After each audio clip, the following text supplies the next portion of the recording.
dalam kehidupan praktis pemerintahan hari ini. Nah, itu yang saya bilang tadi, ini persoalan kapasitas atau kemampuan seorang pemimpin mengorkestrasi ya. Oke. Sebagaimana orkestra itu kan ASN itu ya, aparatus itu gitu ya. Dia kan ada yang main biola, ada yang main bass, ada yang main gitar, ada yang main drum dan seterusnya. Dan kita publik sebagai penerima manfaatnya atau penontonnya, tapi penonton bukan pasif ya? Iya, kita bisa atau bagian bagian dari orkestrasi. Orkestrasi. Nah, seorang pemimpin mestinya kan mengorkestrasi nih. Kamu punya tanggung jawab apa dan menghasilkan nada apa. Dan supaya harmoninya tetap terbangun. Supaya menghasilkan harmoni. Tetap. Dan apa panduannya? Partitur.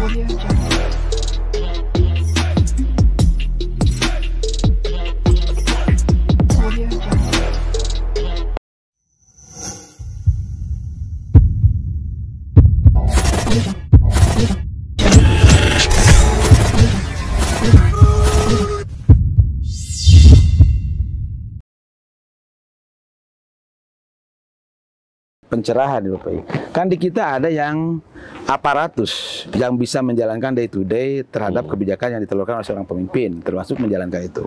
Di kita ada aparatus sipil negara ASN. Dan sering juga mereka itu disebut pemimpin di levelnya, di komunitasnya gitu. Nah, bagaimana pengaruh pemimpin yang tadi, pemimpin yang melalui, kan di kita sistem elektoral nih melahirkan itu dengan keberadaan ini, apakah baik-baik saja atau saling mengisi atau seperti apa dalam kehidupan praktis pemerintahan hari ini? Nah, itu yang saya bilang tadi, ini persoalan kapasitas atau kemampuan seorang pemimpin mengorkestrasi ya. Oke. Sebagaimana orkestra itu kan ASN itu ya, aparatus itu gitu ya. Dia kan ada yang main biola, ada yang main bass, ada yang main gitar, ada yang main drum dan seterusnya. Dan kita publik sebagai penerima manfaatnya atau penontonnya, tapi penonton bukan pasif ya? Iya, kita bisa atau bagian dari orkestrasi. Orkestrasi. Nah, seorang pemimpin mestinya kan mengorkestrasi nih. Kamu punya tanggung jawab apa dan menghasilkan nada apa. Dan supaya harmoninya tetap terbangun. Supaya menghasilkan harmoni. Tetap. Dan apa panduannya? Partitur. Itu yang dimaksud dengan rencana, tadi yang arah, tujuan. Nah, tanpa partitur, seorang pemimpin ya suka-suka. Gitu. Nah, boleh jadi partiturnya sekarang barangkali yang berarti. Ya itu, jadi dulu kita mengenal ada GBHN, itu sebagai partitur. Gitu, partitur ya. Itu ya. Nah, kita sekarang mengenal ada RPJPN, ya, Koordinasi Nasional. Nah, seberapa kuat saling mempengaruhi? Apakah pemimpin itu harus masuk menjadi bagian dari partitur itu, atau pemimpin itu yang memberikan warna terhadap partitur? Iya, dalam pemimpin itu juga sebagai komposernya. Dan komposer dia bisa mendinamisir atau ini kan partitur, mewarnai partitur. Kan? Jadi komposisi menghasilkan simfoni atau tertentu itu, atau nada atau suara ini tergantung dari apa nih yang tone yang harus kuat nih kan ada yang suka di tone-tone tertentu tuh. Saya dengan di melodi, ada yang terkuat di melodinya, ada yang di bassnya, ada di drumnya. Gitu. Pada saat mati lampu itu drum yang manual itu dia bisa menjadi penyelamat ya dalam band-band yang dulu. Kalau sekarang bandnya udah digital. Oke. Nah, begitu sebetulnya kalau tadi umpamakan seperti, jadi memang antara pemimpin yang dipimpinnya dan termasuk juga unsur-unsur di dalam itu memang harus menyatu kalau begitu. Bagaimana dengan konsep modern yang ada keterpisahan itu, unsur konsep di trias politika itu? Ya, itu yang tadi kan. Jadi partiturnya itu kan sebagai negara, sebagai bangsa itu itulah mukadimah pembukaan Undang-Undang Dasar 45 itu gitu ya. Itu semua komponen itu baik yang secara formal di pemerintahan maupun segenap komponen bangsa ini, kita sebagai masyarakat, sebagai warga segala macam itu jelas kan itu ya. Makanya kita sejak kecil tuh diajari betul tuh bagaimana kita membaca, menguasai, memahami itu gitu kan. Nah, di situ tentu saja ada pembagian-pembagian tadi, Pandang, yang saya bilang ini yudikatif ya, urusan penegakan hukum nih gitu kan, supaya apa? Supaya ada ketertiban, supaya apa, norma nilai segala macam dijaga, supaya ada keteraturan, supaya ini eksekutif nih yang dia Yang bertindak, yang bertindak. mengeksekusi gitu kan. Bagaimana memutuskan tadi dari apa, partitur itu kepada misalkan ke dijalankan. segmen-segmen yang Ini legislatif ini yang melakukan mulai dari pengawasan gitu kan, juga balancing balancing power ya dalam proses-proses tadi, perencanaan penganggaran, karena kita mengenal sistem representasi gitu ya. Jadi sebenarnya itu bukan keterpisahan ya di Bukan antara keterpisahan. Kalau itu keterpisahan, bahwa selera, apalagi sekarang ya, kalau misalkan ini eksekutifnya warnanya ini, legislatifnya dikuasai oleh warna ini, oh itu dah alih-alih kita merujuk pada satu tujuan bersama, di mana ini adalah hanya pembagian. Nah, itu akan terjadi, kemungkinan tidak akan sampai ya. Nggak akan sampai, wilayah dan kita. itu tadi perumpamaan yang kita pakai sejak awal. Alih-alih berlayar mencapai satu tujuan, ya kita terombang-ambing aja. Oke, kita balik lagi saja supaya tidak terlalu rada di atas. Kita yang dalam konteks anggaran, peran anggaran yang seringkali yang nampak ke publik itu kan cawe-cawe, bagi-bagi agar semua pihak menjadi di sana senang, di sini senang. Sementara bagian besar warga yang punya daulat itu seringkali merasa terheran-heran. Itu apa sih faktornya tuh? Penyebab bisa seperti itu. Apakah karena publik, si warganya kurang begitu aktif melakukan kontrol, atau wakil dari warganya ini, atau jangan-jangan memang ada terlalu hegemoni di balik itu, kekuasaan besar, sehingga ya akhirnya anggaran menjadi seperti itu. Ya, ada beberapa faktor ya. Jadi yang pertama itu kita melihat sistem rekrutmen kepemimpinan di kita ya. Rekrutmen kepemimpinan politik atau formal di kita itu kan sangat mahal, Pak. Oke, yang sekarang terjadi itu dengan sistem pemilihan ya, elektoral sistem politik, sistem elektoral di kita itu kan berbiaya tinggi gitu kan, atau berimplikasi pada biaya tinggi. Biaya tinggi. Kita lihatlah, untuk menjadi seorang kepala desa gitu ya, di Jawa ya, di Jawa Barat gitu kita. Tapi ini fenomena sekarang kan ya, bukan atau dari dulu? Sebenarnya gini, kalau seingat saya waktu kecil sih pemilihan kepala desa hanya ngajamu aja Pak calon kades. Ada biaya politik gitu ya, ada biaya politik sejak dulu segala macam, tapi sekarang itu semakin mahal. Oh, semakin mahal. Dari dulu juga sudah ada biaya. Ada gitu ya. Ini semakin mahal gitu kan, yang membuat kemudian ini menjadi ruang untuk bagaimana sebenarnya tadi orang yang punya kepentingan ekonomi gitu. Oh, kan bisa menitipkan di situ ya? Iya, bisa mempengaruhi di situ. Kan bahasanya investasi. Oh iya ya, ini investasi. Ini investasi ya, itu kan biaya investasi. Oh, ke biaya investasi, dan tentu saja seorang investor sebagai investasi tentu saja harus ada return. Harus ada. Dan returnnya itu pada saat dia berkuasa disitulah gitu kan.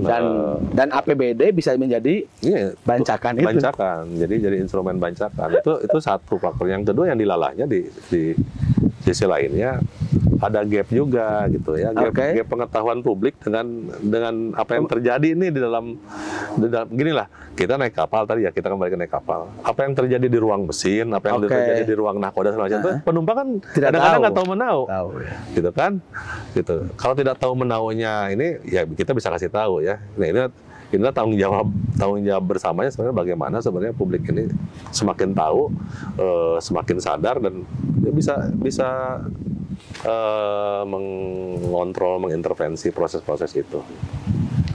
Jadi berarti kuncinya dalam rangka memastikan agar tujuan berlayar kita itu sampai, kesadaran si penumpangnya pun terhadap arah tujuan harus. Iya. Dan itu tugas pemimpin juga, atau tugas siapa yang paling utama? Ini karena kepemimpinan itu tadi ya, ini kita membedakan tadi, saya selalu membedakan antara pemimpin dan kepemimpinan. Jadi kepemimpinan itu kan sistem yang memungkinkan sebenarnya setiap elemen dalam kesatuan pencapaian tujuan itu bekerja secara kolektif, gitu kan. Nah, untuk gimana bekerja secara kolektif kalau kemudian tidak ada sharing belief, tidak ada sharing belief, gimana kita mau mencapai tujuan tersebut kalau tidak ada sharing belief? Iya, tidak membangun kepercayaan. Berarti harus saling percaya, ya? Sharing knowledge, gitu kan. Ada pengetahuan harus sharing authority, gitu akhirnya, gitu kan. Ya, harus dibagi ini. Nah, dalam konteks itu, gitu kan, maka tidak terhindarkan semua penumpang ya dalam semua bagian dari perjalanan itu ya harus terlibat, gitu ya. Harus tadi bekerja secara kolektif itu dengan kapasitas, peran, porsi, dan ya jati dirinya masing-masing lah, gitu ya. Kolektivisme itu barangkali kalau diterjemahkan praktis kegotong royongan atau gotong royong, kegotong royong. Pak Nandang punya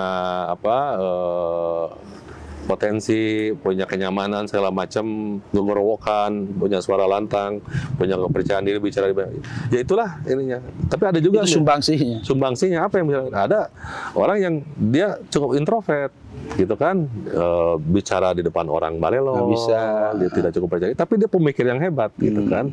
Nah, ya dia bekerjalah dan bertugaslah dan berperanlah dia dengan kapasitasnya itu untuk merumuskan gagasan-gagasan yang luar biasa, gitu kan, mengkristalisasi,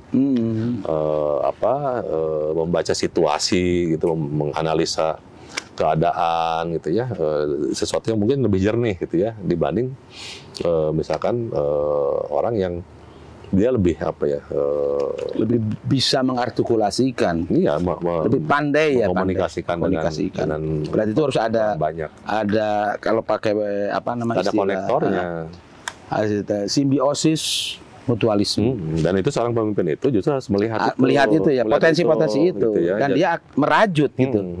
Itu kan yang dimaksud dengan ini, Pandang. Setiap diri kita itu punya harta karun yang terpendam. Iya. Nah, gitu kan. Dan seorang pemimpin itu tugas pokoknya adalah menggali harta karun yang terpendam di setiap para, kalau diibaratkan dengan kapal, para penumpangnya, masyarakat, para aparatus masyarakat. Oke. Itu ada nggak kaitan dengan yang pemimpin harus menjadi waskita kalau pakai harus seperti itu ya? Itu level yang Dato Kadar yang ideal tuh ya di situ. Dia punya itu, makanya kan dia dipimpin oleh hikmah dan kebijaksanaan. Gitu. Dipimpin oleh hikmah kebijaksanaan. Dan hikmah dan kebijaksanaan itulah sebetulnya yang sekarang kelihatannya semakin berkurang, defisit. Dan karena proses rekrutmen kepemimpinan di kita juga, dan itu dampak dari menurut saya bagaimanapun bekerja di materialisme dan liberalisme ini pengaruhnya ke jadi tidak mudah ya untuk mengembalikan, untuk menemukan yang tadi itu, yang ideal-ideal kita obrolkan itu dengan konteks yang hari ini. Pendidikan, pendidikan. Kuncinya di pendidikan. Pendidikan adalah kunci. Pendidikan adalah kunci. Jadi kita memang tidak bisa secara menurut saya ya, tidak bisa secara instan, gitu ya, memikirkan satu proses kaderisasi kepemimpinan untuk 2-3 tahun ke 5 tahun ke depan. Tapi kita ini sebenarnya agenda generasi, gitu. Agenda generasi. Nah, sebagai agenda generasi, maka kita memang harus investasi luar biasa, gitu. Investasi dalam artian banyak sumber daya ya dan mengerahkan energi kita untuk membangun sistem pendidikan yang baik lah, gitu ya, untuk semuanya. Gitu. Menurut Bung Pei, kita masih punya harapan situ ya? Saya selalu punya harapan. Saya selalu punya harapan, dan dalam pandangan saya kita punya harapan.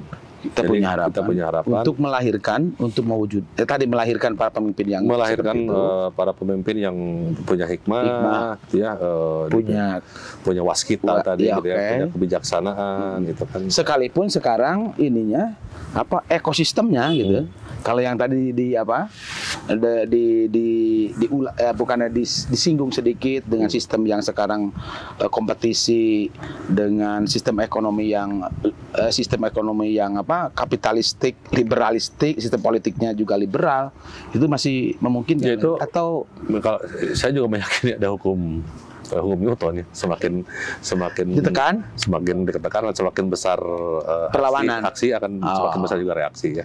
Jadi artinya ginilah, di tengah ekosistem seperti itu selalu ada ya kita belajar sejarah ya, bagaimana satu sistem Fir'aun yang bahkan yang despotik, yang sangat menisbatkan dirinya sebagai Tuhan, segala macam gitu, yang bagaimana bangsa Yahudi ratusan tahun tuh tapi ya muncul itu ya di situ ya kita sebagai pentingnya ketuhanan yang Maha Esa dan pentingnya sejarah diletakkan dalam semangat itu ya, semangat untuk melahirkan para perubah itu. Kayak tadi karena sudah menyinggung tentang anggaran, sebenarnya peran anggaran itu bisa menjadi strategis, bisa juga dia setelah ini diberesin atau sumber daya itu. Iya, itu kan bisa juga bisa juga nggak linear ya Pak Andang. Nggak linear, ya, justru tadi anggaran itu bisa jadi instrumen untuk perubahan. Gitu. Anggaran, Artinya lah tadi kita bahwa anggaran ini adalah mencerminkan atau merepresentasi satu cara berpikir tertentu ya dari para penyusunnya tuh. Tapi di sisi lain gitu kan, anggaran itu kan juga bukan sesuatu yang statis gitu kan. Justru tadi ketika menguat kontrol publik, publik kemudian berusaha untuk masuk mempengaruhi segala macam. Dikontrol aja udah, kalau bahasa Sundanya udah gember kok itu para penyelenggara itu udah gember kok gitu kan. Nah, bagaimana kita kemudian masuk publik ya, warga ini masuk ke situ memastikan bahwa anggaran ini dialokasi itu tadi. Misalkan sekarang anggaran minimal 20% untuk pendidikan segala macam. Kita lihat deh gitu kan, 20% ya kita sudah cukup senang lah ketika dengan alokasi yang cukup besar. Tapi ini benar nggak deh dipakai dan dialokasikan secara ya, jadi tidak hanya cukup berhenti sampai udah terpenuhi 20% gitu. Tapi harus dipastikan digunakan untuk apa itu. Itu dari bicara soal anggaran ya. Kita belum bicara soal model konsep pendidikan yang dikembangkan. Itu bagian yang lain, yang tidak kalah penting. Dan seorang pemimpin ya harus cukup bukan paham tahu. Ya paham barangkali. Harus paham. Tadi agenda generasinya apa gitu, agenda. Dengan paham agenda generasinya, maka itu akan semakin efektif. Itu menjadi instrumen tuh anggaran itu. Kalau nggak ya anggaran publik ya tadi dia akan terbelanjakan, anggarannya habis tapi tidak menjadi apa-apa. Ya tadi yang terombang-ambing. Seperti kita kalau terombang-ambing di lautan, apapun akan dipegang, apapun akan dijadikan pegangan gitu ya. Ini barangkali. Nah, kita mudah-mudahan kalaupun gitu dalam situasi seperti itu, inisiatif punya bukan punya mandat, punya untuk melahirkan para pemimpin, berkomitmen bisa untuk melahirkan, mendorong para pemimpin yang tadi, yang ideal itu, yang punya norma, punya nilai yang dia perjuangkan, dan yang paling penting karena sistemnya sekarang elektoral, kalau kepemimpinan formal ya dengan paling banyak suara, otomatis jaringan pun harus kuat. Beda dengan kepemimpinan yang kultural, non formal, memang itu ada dikuatkan atau ditunjukkan dengan kompetensi tertentu ya, baik pengetahuan, pengaruh, atau uang juga bisa seperti itu. Ya makanya perkumpulan inisiatif sendiri kan sekarang kita, bukan sekarang ya, artinya sejak setidaknya dalam 10 tahun terakhir ini kita mengkerucut pada satu tesis ya, bahwa selama ini kan kita memperjuangkan bagaimana meningkatkan derajat hidup masyarakat ya, khususnya itu yang selama ini termarginalkan atau yang dimarginalkan gitu kan. Nah, kita udah sampai bahwa ini akan bisa dicapai dengan apa? Dengan memperbaiki dari aspek kepemimpinan gitu kan. Karena ini kunci nih gitu ya, kunci dari tadi yang kita bicarakan sepanjang bagaimana urusan sumber daya publik itu dikelola, diatur, dan kemudian dialokasikan sesuai itu dengan tujuannya, dengan arahnya dan segala macam. Gitu, Pak. Oke. Jadi begitu sentralnya pengaruh ya, pentingnya bukan hanya pengaruh, pentingnya kepemimpinan dalam menjalankan misi-misi kenegaraan ini. Dan inisiatif berupaya sekarang sudah mencoba untuk membangun, melahirkan para pemimpin melalui proses pendidikan.